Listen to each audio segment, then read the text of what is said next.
We were so ghetto. If we could pull that clip up, I'll find it and send it to you. Oh, yes. Jeff is hanging out of a Tahoe holding this giant gimbal. And, bro, what is it, like a $12,000 rig?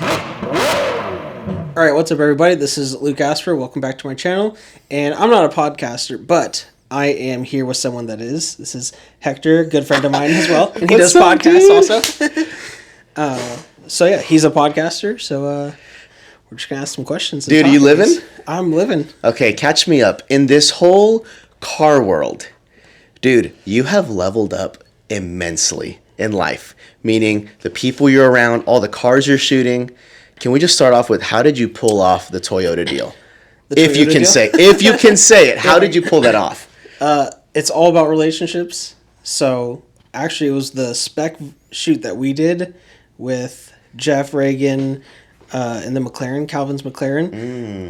I shot the FJ because I had the camera, so I shot the FJ there and posted that. And so one of the marketer guys, that's actually a Toyota, I went to high school with. And so he saw the Toyota photo that I did. And he's like, "Oh, you shoot cars, you're local, and you shot a Toyota, the FJ, whatever. We love your stuff. You're local. It's better for them because they came from California. All their crews are in California. So their team, they all moved here to Plano.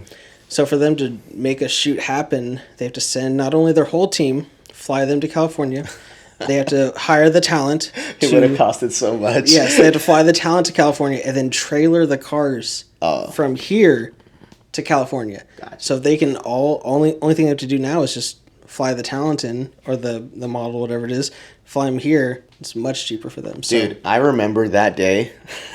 That day was so fun, and it was so fun being able to create with you guys because I was still learning. I have so much to learn, but I was learning a lot that day. I didn't even know what a gimbal was, bro. I don't even know nothing, dude. We were so ghetto. If we could pull that clip up, I'll find it and send it to you. Oh, yes. Jeff is hanging out of a Tahoe holding this giant gimbal. And, bro, what is it, like a $12,000 rig? Oh, yeah. The camera alone was $11,000 plus the lenses, the gimbal, and then the ring. He's just hanging out the back of the car. It was such a fun day, and Calvin came through with the super dope McLaren and was vibing out. But I didn't know that's what led you to that deal, dude. That spec shoot is what started absolutely and you everything. Know what? And you know what? I ain't got no royalties. I ain't got no tag. I don't like this, man. No, that's awesome, dude. Someone saw it on Facebook, and they're like, "My car is faster." And I was like, "What?" He showed me his car. I'm like, "Oh, we should do it. I'll take photos of your car and stuff like that." And then he's like, "Oh, you should get involved to park up front." Was it the guy with that black car? The R8? Yeah. I saw him comment, dude. He was throwing shade. Oh, yes. But he got you plugged in, though, which was dope. Yep. Yeah, so we went on I got involved in park up front, all the car meets there. You're just checking yourself out. I just got to make sure I'm focused, bro. We don't got a camera up here. We are make sure we're good. I got to stop moving. There we go. We're good. Put it on facial. So you start doing the, was it Coffee and Cars or Park Up Front? Park Up Front is the app that is like the ticketing system for these events. So usually back in the day, like when I was in high school, for Cars and Coffee South, like completely separate. You would have to wake up at like 4 o'clock in the morning, drive your car to the event, and wait in line. There was no ticketing system, and then some guy pointing if like, go to the left side, go to the right side, or no, like you're not even getting in. Like they would literally be like, "Yeah, your car's not good enough. Get out of here." Like so, but you would like wake up at 4 o'clock in the morning and have to go wait in these lines, and so like it was just super annoying. There was some small ones here in Southlake that I would go to, Texas Imports Today, and we used to have meets in Southlake. We even had one during like a tornado. That one was probably the best, and I've even met people at those because like we're all about like we might not make it. We're gonna die. Yeah, it's either we're gonna die. You can't leave because there's a tornado. So it's like, well, I guess we're gonna be hanging here. And so now with Park Up Front, it's ticketed, organized. You make sure you get a spot if you want. Way more organized, so there's no like burnouts and crazy stuff. If you do, you get kicked out. Like they don't put up with stuff like that. So that's happening now. And so I went to my first one thinking it was like, I think end of 2020 where COVID was happening. So I'm like, no one's really going to be there. I'll just get some photos and videos. Bro, it was massive. Like packed. Everyone's outside without masks and stuff. And I'm just like, Dude, this is big. I've seen you put in all the work and just being faithful. Like, first of all, I didn't even know you were a car guy. I didn't know you loved cars that much. My first car was a Toyota Supra out of the junkyard. That's my entry level to cars. Dude, so like you just showing up and being faithful, like just hanging out really and making content. Did it lead to all these things, or did you already have all these people in your corner? Like Nope. is it Phil's? Filthy's Auto Detailing, And the dealership, all that stuff. That's the first meet I went to. Everyone was there. What was weird is like all these people had cameras, so it was kind of like overwhelming. Of like, oh wow, like this place is oversaturated. Another content creator. Yep. And so I started talking to one of the vendors, and like they saw my rig, and they're like, wow, it's big. Like I had it fully built out. Like it wasn't just the DSLR and the lens.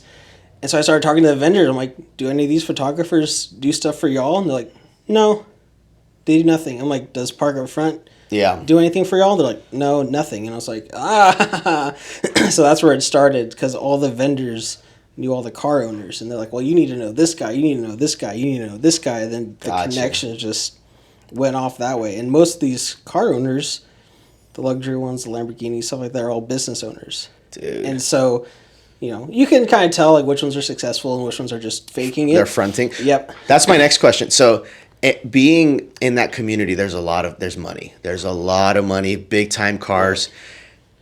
All of these guys that have money, have you been able to work and do things with their companies out of just showing up and making content? Mm-hmm. Yeah. So one of them, he was actually one of the vendors, and he was a manager of the Fort Worth branch for this huge. They do all the cleaning of like napkins, mats, like all the laundry stuff. Like huge company. I don't even know if I can say it or not, but I mean whatever. Huge company. And I got to work with him because he's like, yeah, this is what I do for fun on the weekends with my son, vendor for these car meets. But I need headshots for my company. And then I did headshots for his branch, and like headquarters found out and they're like, well, can you come over and do our Dallas ones too? And so like I have gotten connections with dealerships, Premier Collections and stuff. And it also was just like, the most common thing I got was like, oh, you're not a 16-year-old with a camera. Yeah, you have credibility. Credibility, business, and like liability insurance, like for my company. And so that was like a big deal, because you can't be going around these like super expensive cars, no insurance, trying to tell them like, hey, move these cars. If something happens, you're gonna be liable for it. And so what was the big deal that you locked in with the helicopter? So that was in front of the mansion. That one was great. So I was shooting for Avondale Select, and they were like, well, which cars do you want? And I was like, oh, can we get the G-Wagon? And they're like, no, that's being used for a car or a helicopter shoot with Bell, so you can't use that. And I was like, you're having a shoot with Bell? And they're like, yeah, Bell's trying to do lifestyle shoots, because there's actually a guy that bought a 505 helicopter and started posting on social media, and then their sales like shot up. So Bell is like, hold on, we could get sales from social media. So they're like, let's target a younger generation. Let's do a lifestyle shoot. I've actually met the guy for the other helicopter shoot we did. It was his like birthday, so like actually hung out with the guy that they were talking about. And so Avondale's like, yeah, we have cars going out there, but we didn't. It's Bell's thing, so we didn't really want to have a photographer going out there. I'm like, well, my dad works for Bell, like this is what he does. Like let's go out. And my brother was in town, and my dad was free, so I'm like, can we just go? I'll get you content and stuff. And they're like, oh, I guess. And so we actually went out there. I shot photos for Avondale because they didn't have photographers, mainly for Bell. And then my brother shot BTS of me. And so he got content from like the shoot. Yeah. He posted a video for me, and Bell liked it like a lot. And so now we're a vendor for Bell because of just that BTS video that we did. They hired like people with Reds, the fancy stuff, drones and everything, and they were like, "Hey, can you make us an edit?" and we're local too, so that was like a big thing. They're like, "Oh, my dad was there making fun of the helicopter because he works on the bigger ones." Like it was just a great time. So it's literally, it's all about who you know, man. All you know, the connections and relationships. Because I mean, at least I'm not a millionaire, but I have noticed like these millionaire people and all the people in business, like if they know someone and they trust you, they'll say, "Hey, can you get your little content creator come over here?" Yep. Because they have the money to hire anyone. They have the money to hire Peter McKinnon Yeah. or Casey, any big time guy that's famous for having a camera. Yeah. But they'll hire someone that they can trust. Yeah. Because their friend trusts them. Yep. Dude. Oh, yeah. It's such a weird world in this content creation life. Yes. I've been seeing you, bro, like just grind. Dude, I don't know anyone right now that's doing this. Bro, you post once a day. I try to get my friends to post once a day, and they don't post once a day. Like, That you was really what's- did That was it. what's nice about the car content. Like, I could get enough of that content that I could post daily. Mm-hmm. And so that was kind of like a no-brainer of like, well, if I could do this, this will get me content every day. Just gonna do So, that. what has on Instagram, do you feel like since you've been doing it, has it been popping off more for you lately? Like, you got like a fresh following coming through? Yes and no. Because then there's the people, because there's been drama. There's a lot of drama in the car community. Like there Not is. the drama. Not the drama. There's drama in the car community because there's the business side, and then there are those 16-year-olds with the camera that want to shoot the things that I've been doing, and then there's even people that are new to Instagram thinking that my followers were bought. Because I've been in the game since 2012 when Instagram was doing like the suggested users thing, and so that's how I got my following, was being a suggested user. So building the community through Instagram, through DFW, having the largest Insta meets back in the day, that's what they were called. In DFW, that's how I got my followers. And then through the Facebook transitioning and all that stuff, like, it just dipped. So with the car stuff, it stopped dipping. So I actually hit a plateau of like, oh, now I'm getting followers for the car content. And some of them are jealous, or they're thinking it was all bot. They're like, oh, cool, man. Like, where'd you buy your followers? I'm like, Luke is real. Luke is a real person. This is not an NPC. I love this guy. yeah. So the drama of all these people being like, yeah, your stuff is trash, making fun of stuff I haven't photoshopped out of my stuff, which I don't get paid for these things. Why am I going to Photoshop that out? So have you met Daniel Mack? Oh, yeah. We were on a Triple Crown rally with him. Okay. What's he like? Because the only personality trait I hear from him is, what do you do for a living? Oh, that's cool, man. Those are his 2 lines. So, like, is he a cool guy? Is he extroverted? What kind of dude is Daniel Mack? Oh, when we were on the meet, he was more like an introvert. Actually, he's the one where, like, if you're one-on-one, you think he's an extrovert, but really he's an introvert. Got you. So yeah, he was pretty cool. Like, just to meet him, hang out with him, and then I think that was even. I don't think I even had a TikTok at that time. People were like, "Yeah, this is Daniel Mack." I'm like, "Who?" Like, I don't even know who he Dude, was. that kid. First off, I know you know the people that don't know, Daniel Mack's he started in Highland Park. Highland Park's like not far from us. Oh, yeah. It's here in Dallas. Yep. And there's this part of Highland Park where all these amazing restaurants are. But there's like genuinely just rich people there. There's a nice car everywhere you look. Oh, yeah.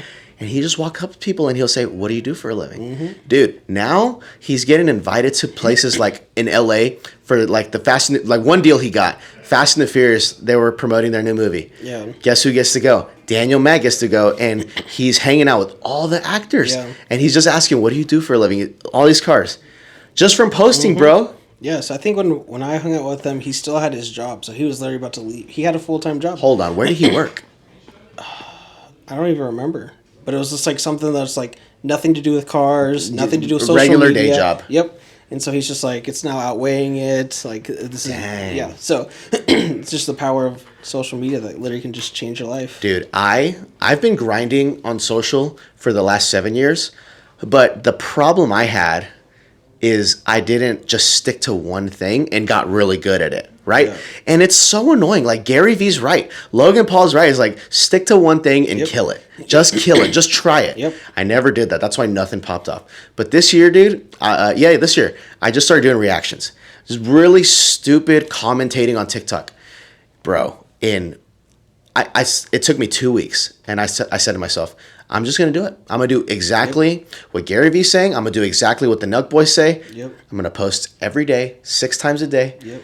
Bro, the freaking Super Bowl video, I reacted to 50 Cent hanging upside down. It's the dumbest video. But then I go to sleep. This is everyone's story. I go to sleep. I wake up in the morning. My friend from the hood texts me. He's like, "Hey, bro, I didn't know you were famous." I'm like, "What are you talking about?" Dude, Rap reposted it. 50 didn't post it. That would have been a dream. Rap reposted it, and some other, I think No Jumper posted it, but big names. And it got like 9 million hits. Jeez. But see, that's my Toyota. Yeah. Like you just showing up, dude, led you to go do that thing. The car content is the first stuff that I gave myself like 6 months. I was like, I've never really given something like a designated time where it's like I'm just gonna do this constantly. And so I was like, I'll give myself 6 months, and then by then I had worked with some of the biggest brands in DFW for cars, and then I was like, I guess I'll keep going. You're like, I think I made it. Yeah, dude, I was like, I remember, do I keep going? Bro, me and you were at Firehouse Gastro Park in Grand Prairie. We're having coffee, just hanging out, and we were having like a real heart to heart that day. And I asked you, I'm like, what do you want in life? And you were like, I don't know. And then I was like, well, what about this car stuff? You're like, I'm gonna give it 6 months. Dude, that's crazy. That's right. That really happened. Man, so how has it been now? Like, do you feel like everything you're doing is cars, or are you still like open to other projects? Oh yeah, so one of my biggest retainers has nothing to do with cars. It has stuff to do with tech and stuff. So like they do installation stuff. It's actually how I got my cameras. So like I have that connection, which is great. So that's a big client because I get to use my cameras and stuff. The car stuff is my I don't know if you know like the Costco's loss leader. Like they put the $5 chicken in the back. Because they know you'll go get the cheap $5 chicken where they're losing money, but then you have to walk through everything in Costco and be like, oh, maybe I want this. Oh, maybe I need this. And so you'll end up buying more stuff because you have to go get the cheapest thing in the back. So the car to me is the loss leader. Like I'll do this awesome stuff that leads to so much more. Shows the quality that I can produce, gets the connections. It just brings credibility. You know, dude, you know what's funny? So I started working with our church, Gateway, a lot. And it's because they saw my TikTok content. So it's like they didn't even really care that like, oh, yeah, you started a little cute video company. Yeah. They didn't care about that. They just saw like, oh, like you actually made an impact on social media. Like you really brought in like an actual engagement and people start following you and showing up. So that's what led me to like these big clients. And first off, it's my church. I love them. It's amazing. It's a blessing.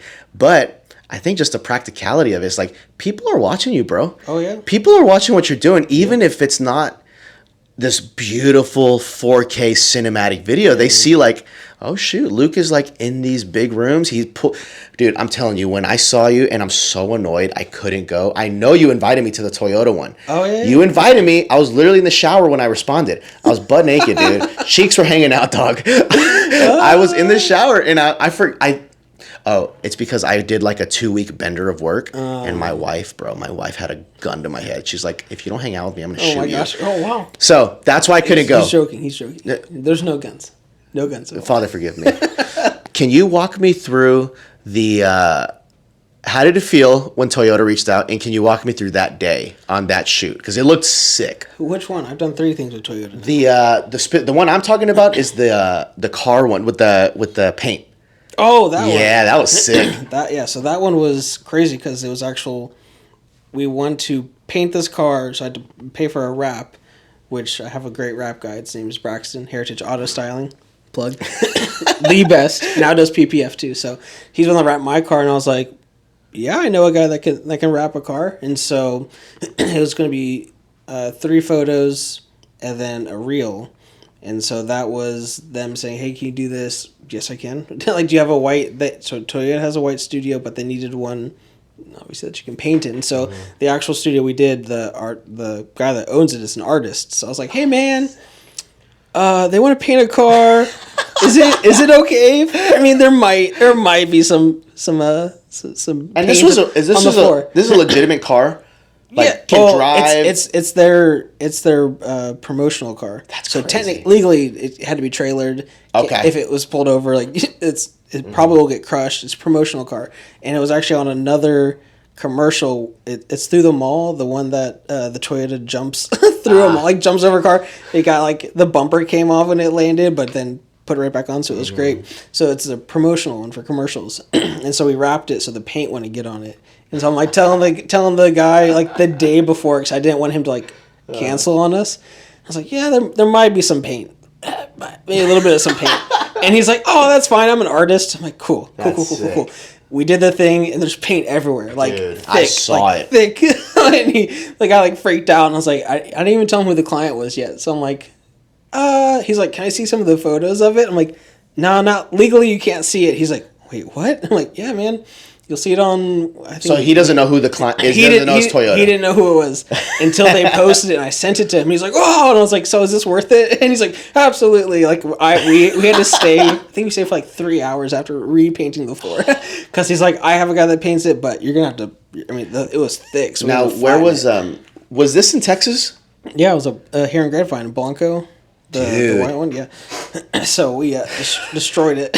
Had to repaint the you know full what's funny? thing. This is why we're doing this podcast, because no one knows that happened.